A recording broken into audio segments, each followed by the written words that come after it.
Bonjour, bienvenue dans ce point bourse du 17 août 2026. Alors aujourd'hui, comme chaque lundi, on fera un petit point sur les matières premières. On va voir également les chiffres macro qui vont tomber cette semaine et les résultats d'entreprise assez faibles. Cette semaine, il n'y a pas grand-chose. Il y aura surtout en fin de semaine quelques résultats à suivre. Donc ça va surtout être éventuellement les news des entreprises, si elles en ont, mais sur la macro, ça va être relativement faible et peut-être la géopolitique, mais ça avance toujours à pas d'escargot.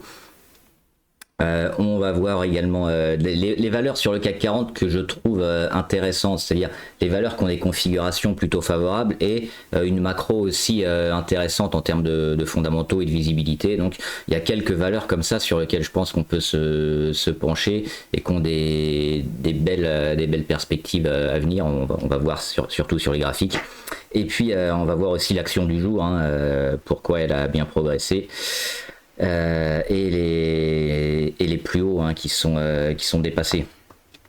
Avant de commencer, comme d'habitude, je rappelle que les informations et analyses données sur cette chaîne sont données à titre indicatif et ne peuvent pas être considérées comme un conseil en investissement. L'investissement en bourse est risqué et vous êtes responsable de tous les investissements que vous faites.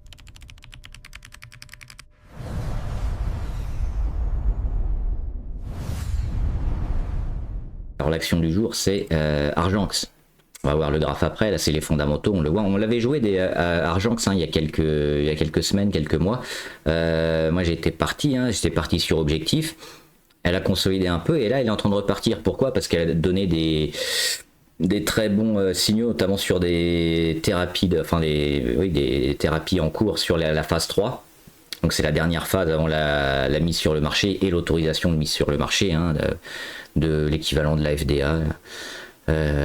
Pour l'Europe et pour les États-Unis c'est la FDA et donc forcément ça repart bien comme souvent sur les valeurs santé un peu comme ça.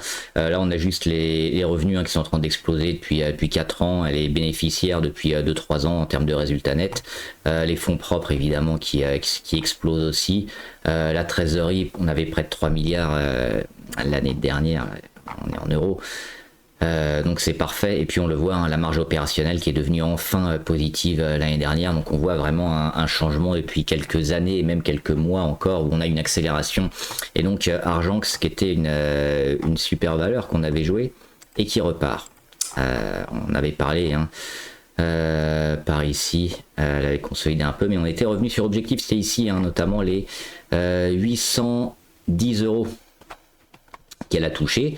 Ensuite elle a consolidé, donc pour nous c'était fini, on avait joué le moyen terme sur cette valeur, elle a un peu baissé, on voit elle est revenue et puis là boum, des annonces de phase 3 qui sont très positives et qui confirment certainement probablement une autorisation de mise sur le marché de son médicament. Alors je vous passe les détails et ça explose et on prend 17% aujourd'hui et surtout on casse les 810, la résistance et plus haut historique sur Argenx, donc la valeur belge. Super signal à nouveau. Je pense que si on veut la rejouer, c'est sur des signaux comme ça. C'est parce que souvent les bonnes nouvelles comme ça, quand on n'a pas forcément de gros potentiel, elles sont plutôt vendues. On le dit souvent, on achète la rumeur et on vend la nouvelle. Là, la nouvelle elle est tombée. Et c'est largement acheté, donc ça montre quand même qu'il y a encore un potentiel important sur Argenx, qu'elle est toujours haussière de fond, et que les 810 ici risquent de faire office de support dorénavant, donc favorable sur cette valeur santé. Pour moi, c'est un très beau signal. Pour le moyen terme, évidemment, pour le court terme, non, parce qu'on vient de prendre 17%, donc attention aux éventuels pullbacks, au retour, à l'accumulation sur les 810, mais après, ça semble quand même largement favorable.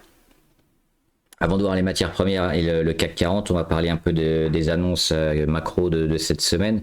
Alors quelques annonces sur l'inflation en Grande-Bretagne mercredi, l'inflation en Europe également, ça sera assez calme. Et puis jeudi, c'est là que ça va commencer à s'accélérer, notamment aux États-Unis, Indus manufacturier Fed de Philadelphie. Donc là c'est intéressant parce qu'on voit souvent les chiffres américains qui sont vraiment très scruté, très acheté ou vendu par le marché, et puis inscription hebdomadaire au chômage à 14h30 également.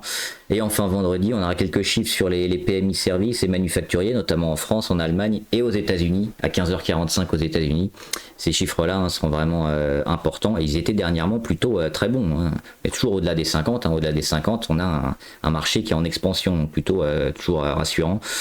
Donc à surveiller. Les entreprises qui vont donner leurs résultats ce soir, on a BHP. BHP, c'est une grosse valeur cuivre. Donc à surveiller ce qu'elle a fait. Alors les chiffres sont certainement bons, mais c'est à voir aussi avec l'inflation qu'on a eue due au pétrole, comment les valeurs cuivre un peu, et les valeurs minières surtout ont résisté, et à quel point elles ont été impactées par l'inflation et la hausse du pétrole, parce qu'on voit là le pétrole il est toujours assez haut, il tend à descendre, mais il reste quand même depuis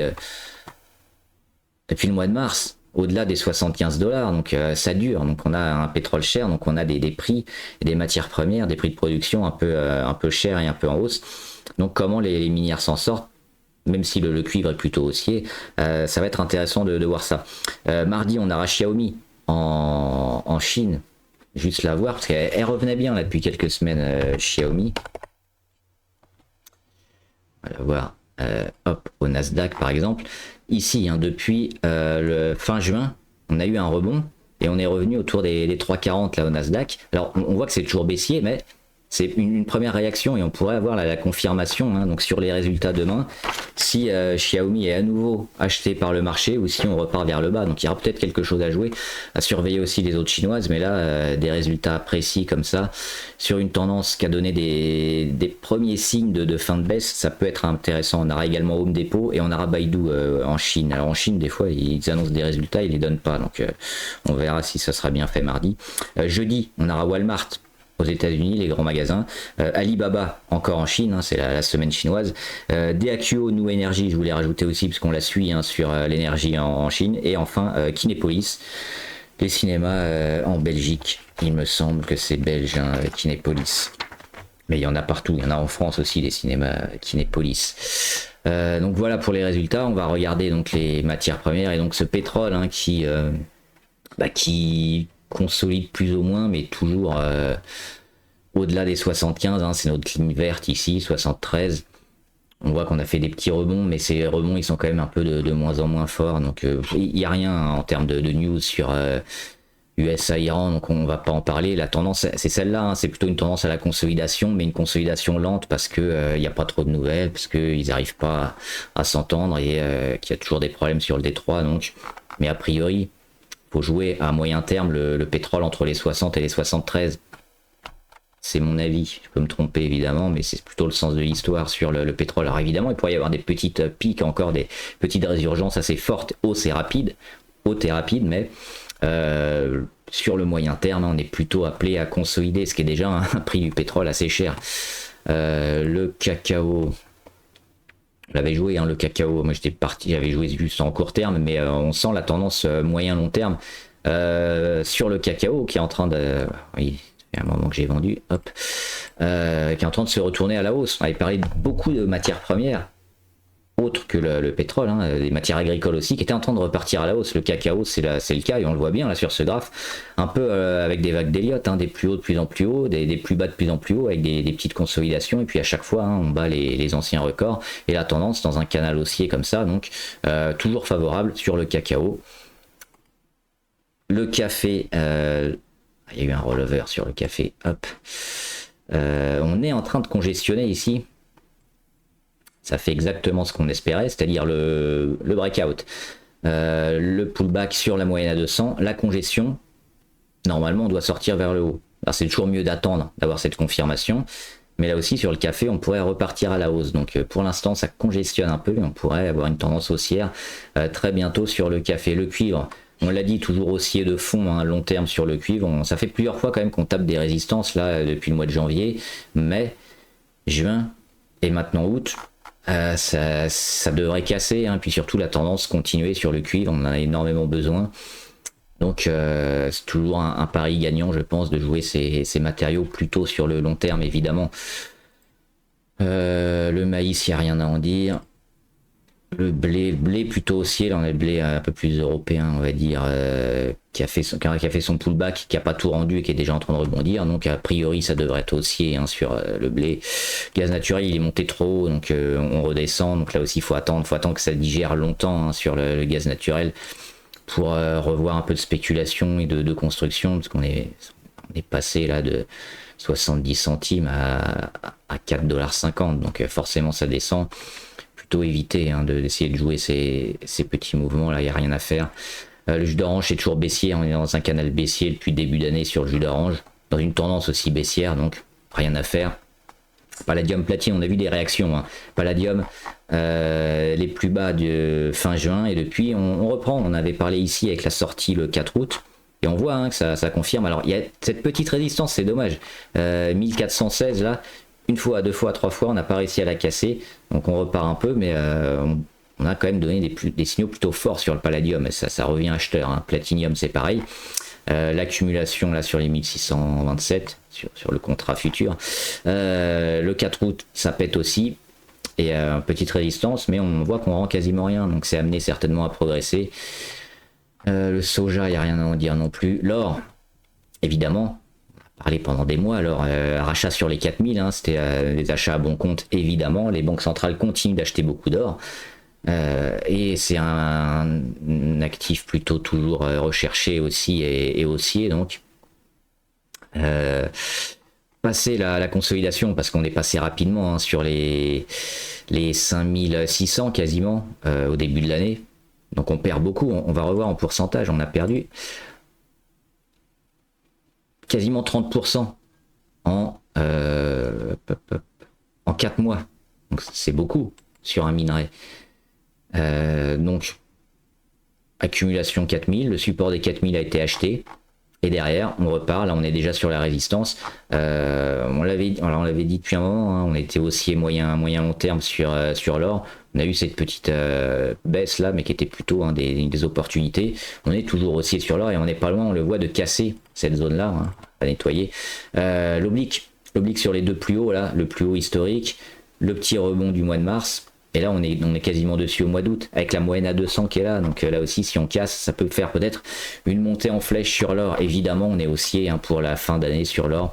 Peut-être retrouver les plus hauts proches des 5600.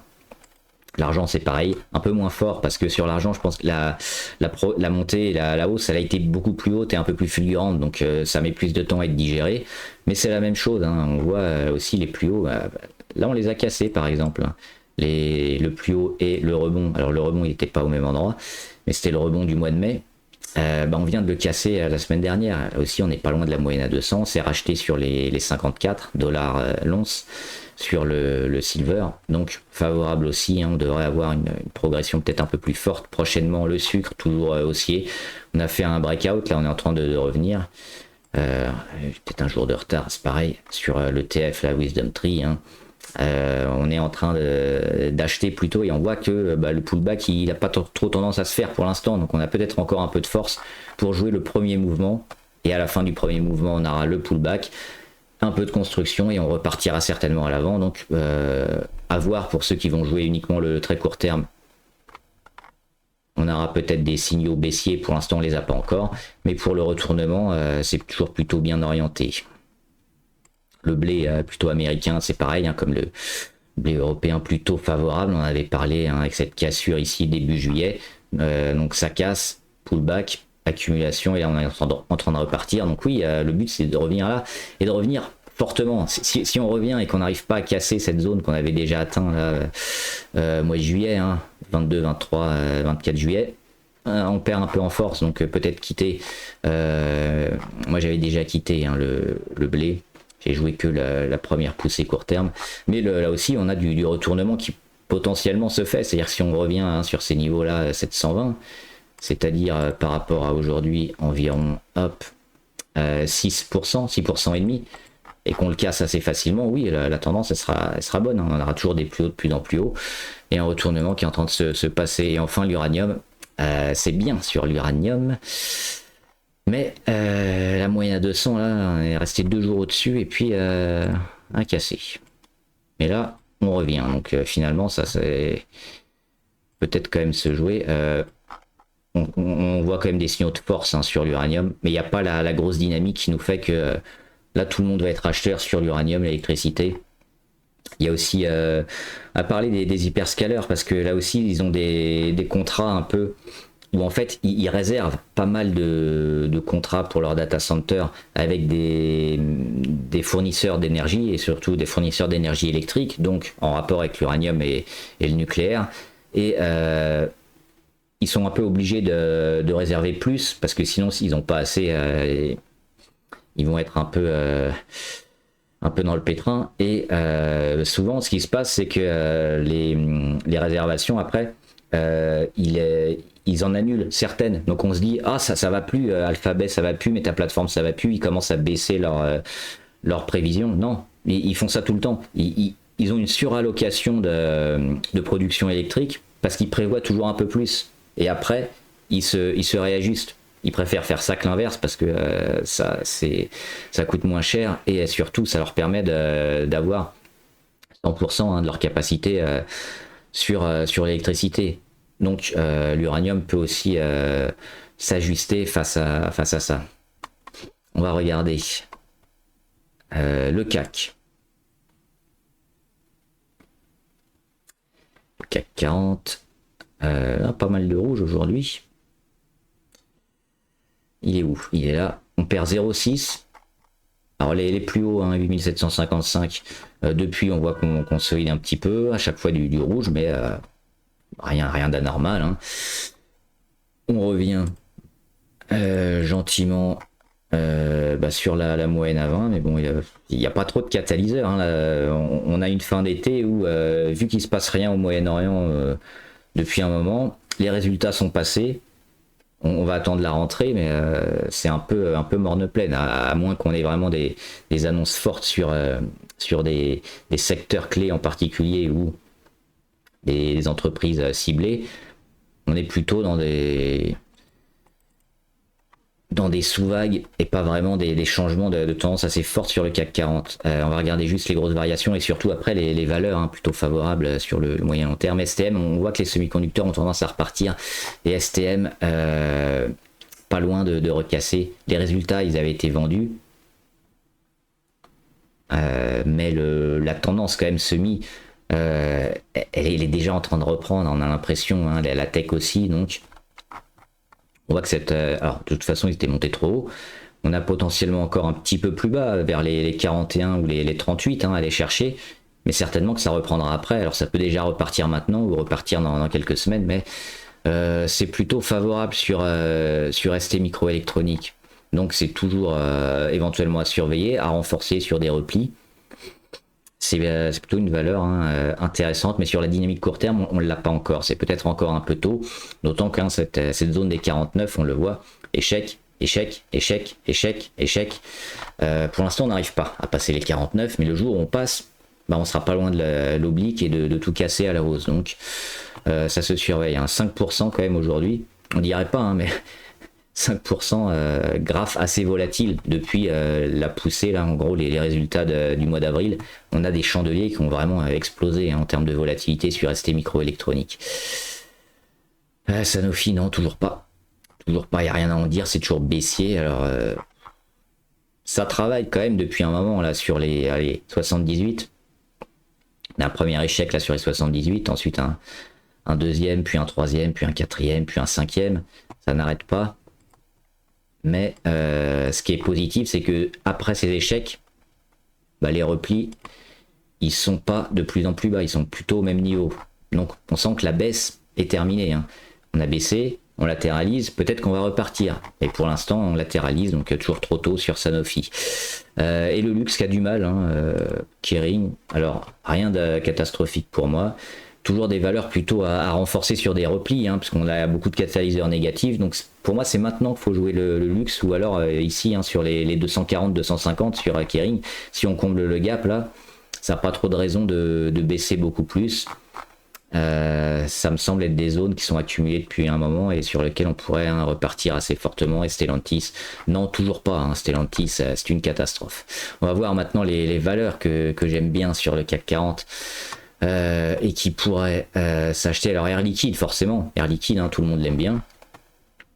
Elle donne des actions gratuites, hein, tous les 2 ans, je crois, avec 2 ans de détention. Toujours beaucoup de croissance, beaucoup de contrats aux États-Unis. C'est un leader, hein, sur les gaz industriels et médicaux. Au niveau graphique, qu'est-ce qu'on a? On a le beau support des 165. Vraie zone, hein, 165 euros. Le plus haut là, au mois de mai 2025, avril 2026, mai 2026, on le casse, on fait le plus haut, on consolide. Donc potentiellement, on a la première zone ici avant de repartir, ou une deuxième zone un peu plus basse sur les 155. Pas impossible, hein, et puis ça changera rien au niveau de ce qu'on pense et de la tendance sur Air Liquide. C'est 2 zones d'achat qu'il faudra acheter. Et on reprendra après. Donc là, on voit qu'on consolide bien. Donc pas se précipiter, attendre la cassure peut-être de l'oblique, mais on a la zone 1 ici et la zone 2. Et à reprendre. Donc positif, mais pas à court terme sur Air Liquide. On attendra des réactions, peut-être ici, ou sur les 155.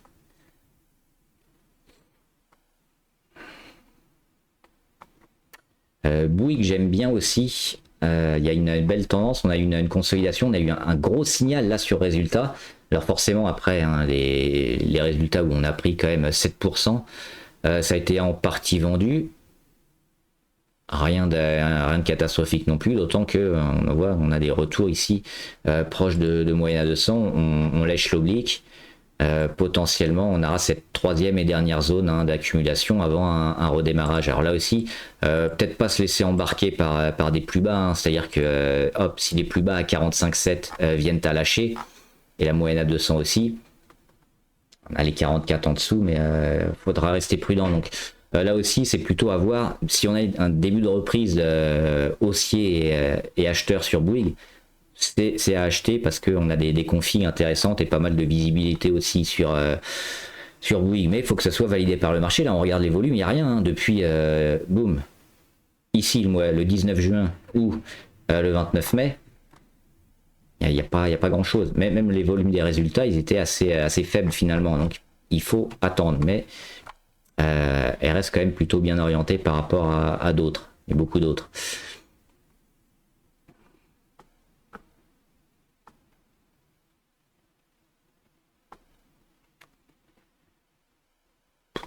Éventuellement Dassault Systèmes, parce qu'on voit qu'elle a été vraiment bas et depuis 6 mois là elle est en train d'être achetée, elle a comblé son gap à 21,9. Alors c'est pas haussier, mais ça peut être des dossiers un peu comme ça en remontada, parce qu'on a beaucoup dévalorisé, donc on vaut plus grand chose. Et puis le marché a déjà commencé à le jouer, il y a eu quelques pics de volume, c'est un peu racheté. Donc là aussi je dirais pas maintenant, hein, parce qu'à court terme on va faire un peu de consolidation, donc, mais peut-être dans quelques jours, quelques semaines.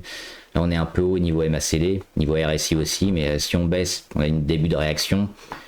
Peut-être sur Dassault Systèmes. C'est pas ma favorite, mais elle donne quand même des signaux intéressants. Eiffage, j'aime bien Eiffage, mais là on est sur des vrais niveaux clés qui doivent faire réagir. C'est les 120 sur Eiffage. Ça a bien marqué, hein, c'est les 120. Plus haut, plus haut, plus haut. Boum, on casse. On met les plus hauts historiques. On rebondit une fois, on rebondit 2 fois, 3 fois, là on accumule et on est dessus sur l'accumulation depuis 1 mois et demi là. Donc il faut évidemment tenir cette zone des 120, et si c'est le cas, si on tient et qu'on relance, parce qu'on voit, hein, l'oblique qu'on a là, j'ai mis en blanc, elle devrait être validée normalement. Oui, elle est validée, hein. Il y a eu le 3e point d'impact ici le 5 août, donc hop. Donc cette oblique là, hein, si on la recasse, avec la moyenne à 200 aussi, on valide un mouvement haussier sur FH, donc à surveiller aussi. On n'a pas l'achat aujourd'hui, hein, ou demain, mais dans quelques jours, c'est des tendances qui sont prêtes à partir.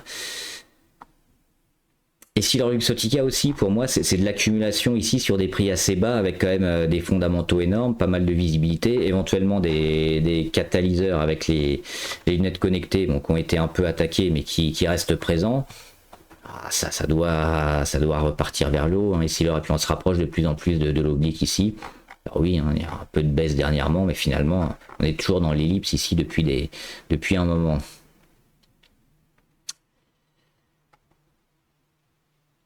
Euronext plutôt positif, mais là on est quand même sur des plus hauts historiques, donc faut rester prudent, mais ça reste quand même assez favorable aussi selon moi sur Euronext.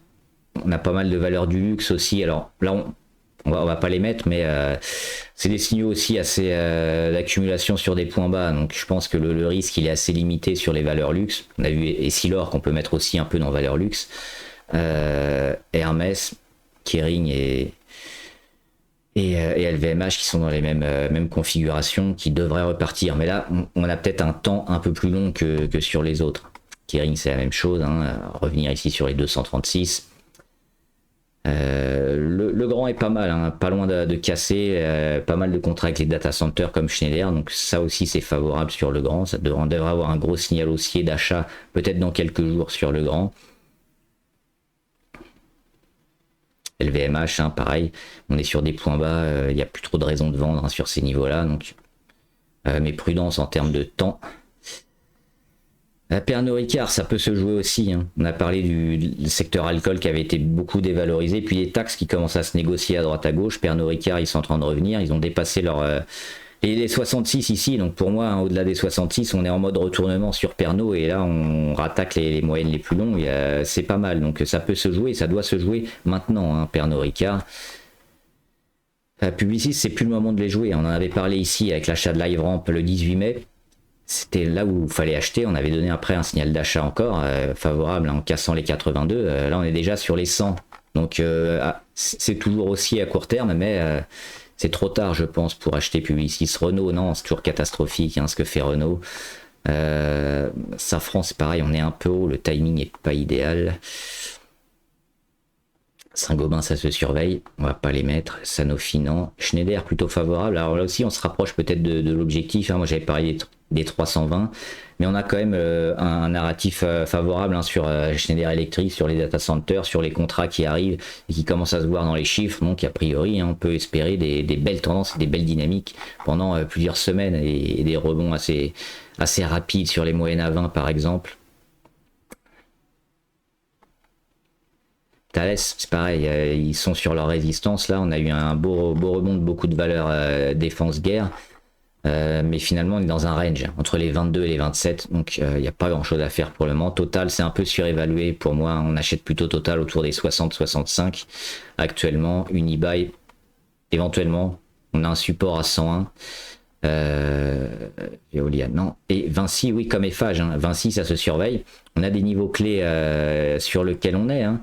Là, on a cassé un petit peu la moyenne à 200, mais on a vu des réactions là autour des 117, 118. On va peut-être combler le gap. Mais si on a des beaux signaux d'achat, ça peut se faire.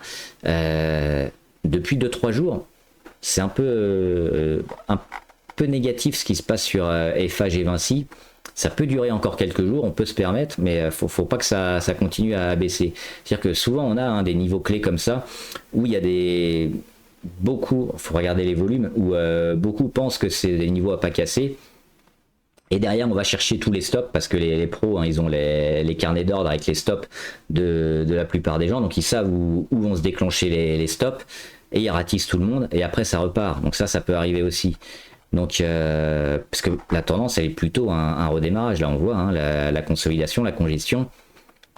Donc, éventuellement, on peut casser des niveaux comme ça qui peuvent faire peur, et ça repart juste après. Et si on a ce phénomène-là, sur Vinci, sur Eiffage, faudra rentrer, parce que ça veut dire que les gros sont rentrés et qu'on est parti pour une belle séquence. On l'a pas encore, hein, on l'a pas ce niveau-là, mais par exemple, quelque chose comme ça, ou hop, et puis là, on a une mèche basse, et puis derrière, boum, c'est racheté. Donc c'est ce genre de choses, hein, à surveiller. Niveau des Batman, est-ce qu'on a des grosses variations? Micron qui prend 5%. Donc on l'a dit, hein, les puces, ça repart. Les puces, la tech, et là c'est les puces mémoire. C'est en train de repartir. On avait parlé, hein, signal d'achat le 7 ou 10 août. Donc favorable toujours, hein, sur Micron. Et SpaceX qui est en train de repartir. Moi j'ai peur, hein. J'ai peur qu'il y ait un gros coup de retour de manivelle sur SpaceX. Alors techniquement c'est aussi court terme, il n'y a rien à dire. On verra les zones de résistance, parce que là on a passé les 135, donc objectif 172. Voilà. et les valeurs qui vous intéressent avec. Alors Aton, c'est comme Biofitis, un peu, il y a eu un peu de spéculation sur le retour de cotation de Biofitis, et souvent quand on a des secteurs comme ça, un peu biotech avec un flottant très faible, avec de la spéculation sur les résultats, etc., c'est un peu tout le secteur qui peut en bénéficier, parce que il y a un peu de spéculation, et puis les annonces peuvent arriver, s'ils arrivent plutôt favorables sur une action, ça peut aussi être le cas sur une autre. Donc ce qu'on a eu, on voit quasiment les mêmes graphes sur Biofitis avec des poussées. C'est du spéculatif, pourquoi pas. On voit encore une grosse journée aujourd'hui. On avait des zones là, hein, avec pas mal de jours sans rien, et puis là, boum, c'est reparti, on va dire lundi, mardi, le 3 et 4. Derrière, c'est revendu, mais on vend pas 100%, et on repart aujourd'hui. Alors le problème, c'est que la mèche, elle est super haute. Alors c'est vraiment du pari spéculatif, hein, on est à 2 centimes, mais oui, on peut gagner 20, 30, 50%, 100% même sur des valeurs comme ça, et on voit beaucoup de volume, donc pourquoi pas, mais c'est vraiment à voir au jour le jour, hein. Et puis dès qu'on a ce genre de chandelier rouge, faut partir, faut vendre. C'est la même chose sur Biofitis, on en avait parlé, je sais plus quand, mais c'était plutôt à acheter aussi, à tenter, et on voit hein, que ça a bien poussé, mais là c'est pareil, la mèche est super haute, donc demain on peut avoir la validation de fin de hausse sur Biofitis et un signal négatif. Donc c'est peut-être trop tard. Électricité de Strasbourg, retour moyenne à 200, gap haussier, ça décroche. Alors c'était peut-être les résultats, là, ça coïncide, j'ai pas regardé, mais potentiellement oui, pas terrible. Grosse baisse, derrière une réaction, on revient sur la moitié du chandelier, et qu'est-ce qu'on fait à la moitié du chandelier? Échec. Donc c'est pas bon. C'est pas bon, c'est négatif, hein. Tant qu'on n'est pas au-delà des 177, 178, ça fait peur. Parce que là, c'est un très très mauvais signal ici et qui est confirmé après hein, sur le rebond technique qui n'arrive pas. Donc très négatif. Exosens, ça repart. Plus haut historique, consolidation moyenne à 200. Une fois, deux fois, trois fois, boum, on repart, on casse. C'est positif, il n'y a rien à dire. On avait, alors je les ai pas marqués, mais on avait des signaux d'achat ici, et puis encore ici, donc favorable sur Exosens. Swatech. On est pile sur la résistance là, mais c'est bien. Hein. 132,50, on est pile au-dessus aujourd'hui. C'est plutôt favorable, on voit un secteur semi, semi sur Swatech, c'est les substrats. Ça repart, donc c'est favorable court terme, il y a de la visibilité, il y a tout. Alors ça va peut-être pas durer, mais pour le moment, il faut plutôt être dessus qu'en dehors. Donc favorable sur Swatech à un court terme. Et Verimatrix, alors j'ai toujours pas trouvé, hein, c'est pourquoi elle a explosé. Est-ce qu'il y a de la spéculation, peut-être, vu le prix? Est-ce qu'il y a je sais pas s'il y a des décisions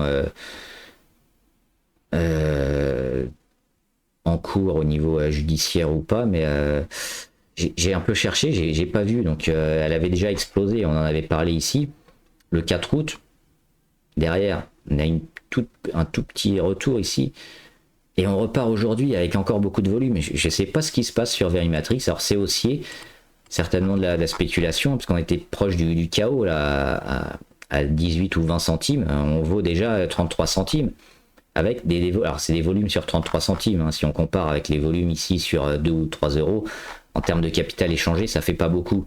Mais quand même, il se passe des choses, donc oui, il y a de la spéculation, et surtout, on rend jamais tout, ça qui est bien. Depuis les résultats qui ont été vendus ici, on voit pic de volume et de spéculation, boum, on rend pas tout, boum, on refait une poussée, et là on s'arrête déjà ici et on repart, donc c'est favorable. Il faut plutôt les jouer tôt évidemment, mais pourquoi pas hein, sur Verimatrix, aller chercher quelque chose, mais évidemment avec une petite ligne, parce que du jour au lendemain on peut avoir le gros chandelier rouge qui tâche et qui fait mal. Voilà, j'espère que la vidéo vous a aidé, n'hésitez pas à me dire ce que vous en pensez, les valeurs qui vous intéressent, les valeurs sur lesquelles vous êtes et auxquelles vous croyez, et les questions hein, si vous en avez sur la bourse, les actions en général, j'y répondrai soit en commentaire ou ici en graphique. Bon trade, à plus.